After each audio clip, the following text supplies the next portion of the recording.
Hello guys, good morning po sa ating lahat. Magandang umaga po. Ngayon sa ating video, pupuntahan na naman natin yung ating ginawang bagong bayawak trap. Hindi ko yun na-videohan kahapon kasi dito sa amin maulan. Lakas ng ulan kahapon, mabasa yung cellphone natin. So ngayon guys, pupuntahan natin yung ginawa kong bayawak trap. Kaya samahan nyo ko guys, tara. At saka nga pala guys, habang naglalakad tayo dito, enjoy muna natin yung magandang views dito sa amin. Ito po yung makikita po dito sa amin, yung buong Litilite. Yun po. Nasa katas-tasan po kami dito sa bundok.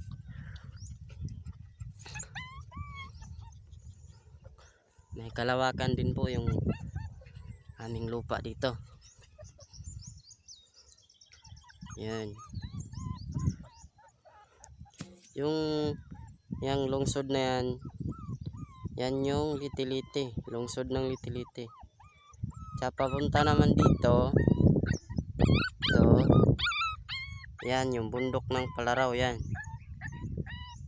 Sa dito, di na makikita yung Biliran Bridge. Papuntang Nabal yan. Pag ganun dito. Papansin nyo, ang lalayo ng mga bahay dito. Tawid ka pa ng ilog. Walang halos kapitbahay dito.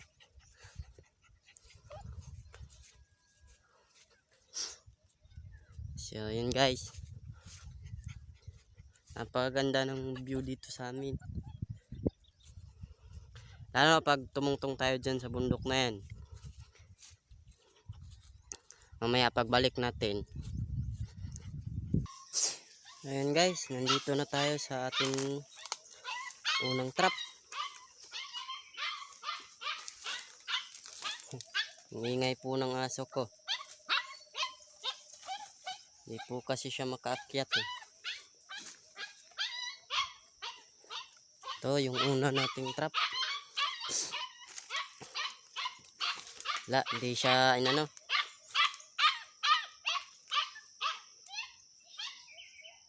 hindi siya nag-amoyan. Budeng!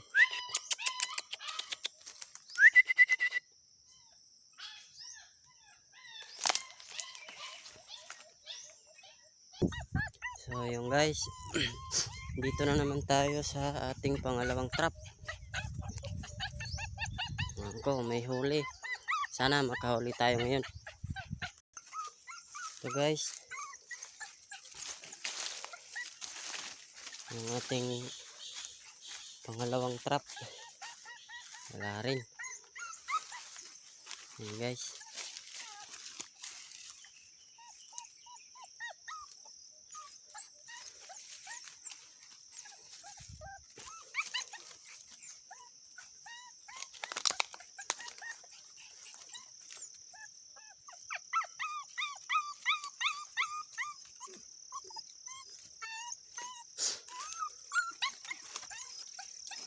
Hindi siya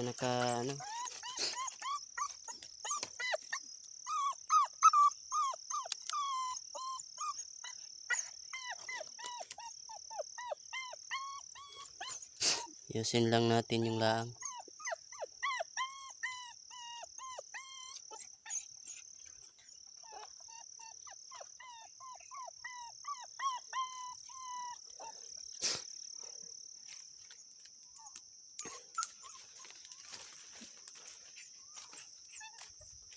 Yun naman yung pangatlo nating trap.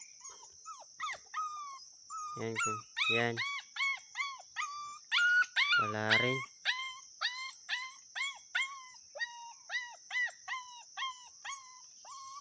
Wala rin tayong huli ngayon. Abangan nyo sa susunod kong video pupuntahan natin to ulit. Kasi kahapon pa lang to kinabit eh. Hindi pa masyadong maamoy yung pamain natin. Bali 3 trap to ginawa ko.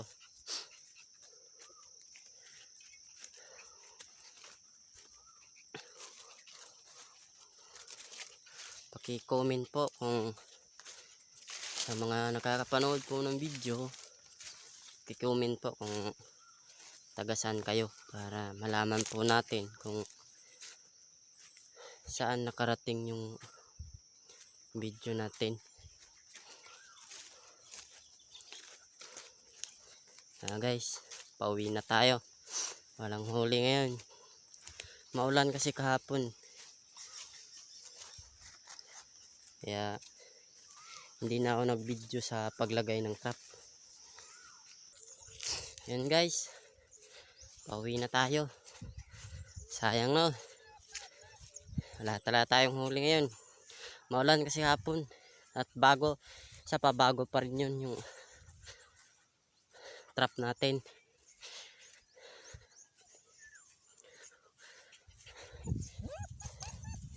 Aso ko sama-sama pa sa akin.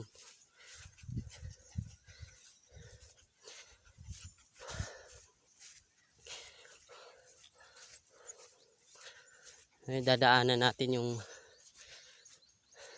uling. Yung tito ko nag-uling dito sa malapit sa may tubig para hindi siya mahirapan magbuhos.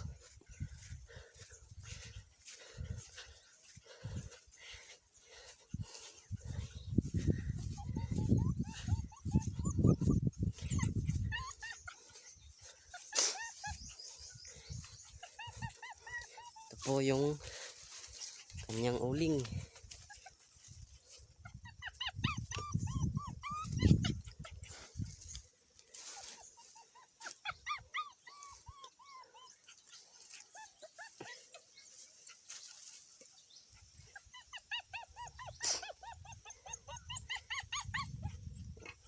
Ito po hindi uling na bao. Ito po ay uling na kahoy. Ganyan po. Kailangan po talagang tabunan ng lupa. Kasi para hindi po siya maabo. Ganyan po yung ginagawa dito. Isa rin po yan sa mga hanap buhay namin dito. Yung pag-uuling po ng kahoy. Pero, paalala lang po, yung pag-uuling po namin ng kahoy ay hindi po namin pinuputol yung puno. Kadalasan po namin inuuling dito is yung mga patay na kahoy. Tulad kung mag-uuling man kami ng yung buhay na kahoy, hindi naman po namin pinuputol yung puno. Amin lang pong kinukuna ng mga sanga gaya po nito para hindi po mamatay yung puno. Yan po. Hindi po namin pinuputol yung mismong puno para ulingin. Kinukuha lang po namin yung mga sanga.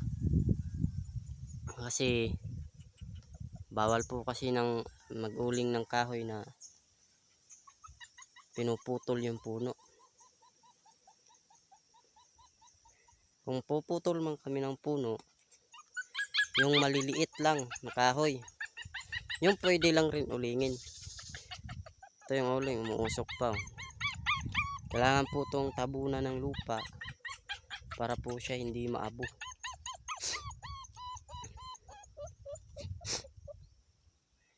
Po.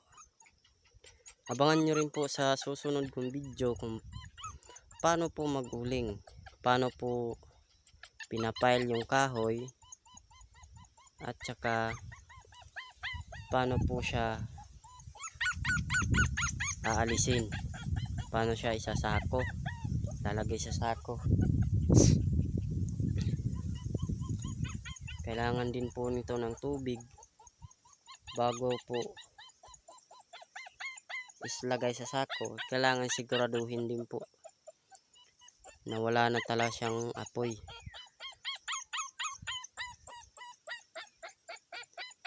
Sa mga naka-experience po sa pag-uuling, okay, like and share and comment na lang po